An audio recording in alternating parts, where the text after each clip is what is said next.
Hello.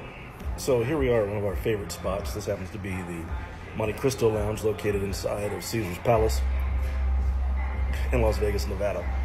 We're smoking a MonteCristo white label, Churchill-sized. All right, so let's talk a little bit about what you want to do branding-wise. Now, you've started your business. Odds are you've gone ahead, come up with a name, you've got your labeling, you have all those things that you're going to need. But here's the next question. Do you own it?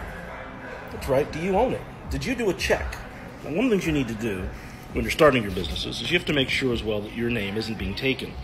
And don't just check with your state, though that's one of the first places you're going to check. You want to check everywhere you possibly can. You want to make sure that you are checking with the USPTO.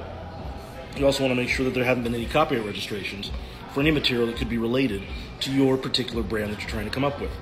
You trademark it. The next thing you want to do is you want to make sure you get it out there into the, hey, Michael, how are you doing?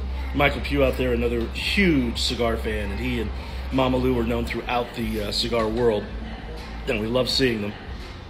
I look forward to seeing you two again sometime soon. So as I was saying, you want to make sure as well that you get your brand out there. You want to make sure that people see it. You want to make sure that it's a part of it so that you can go ahead and make the legitimate claim that you have had it inside the field of commerce, the stream of commerce, if you will. Now, along with that, you also want to make sure that it fits with what you're trying to do. Now, there are varieties of doing it. One of, obviously, is on your paperwork. You want to have your logo. Clothing is always good. For example, hats. And for those of you wondering, yes, Sin Lawyers is exactly what the law firm in Massachusetts is named. Sin Lawyers, a professional corporation. We'll tell you more about that as we go through this over the next few weeks. It doesn't mean that EDA law is going away, at least not yet, though eventually that may be exactly what happens. But let's talk about helping you, as we said. It's important for you to make sure that your name is yours, that you own it. Now, for those of you in the wrestling world who are watching, this includes your gimmick name.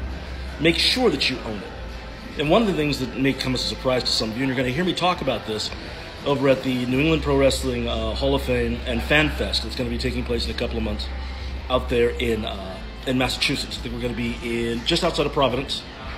Might be Woonsocket, but I know it's just outside of Providence where we're going to be. We'll give you more details as we come along. Because after all, if you own you, then it makes it very, very difficult for somebody else to own you. All right? So that's all we have for today. In the meantime, we're hoping to talk to the rest of you soon.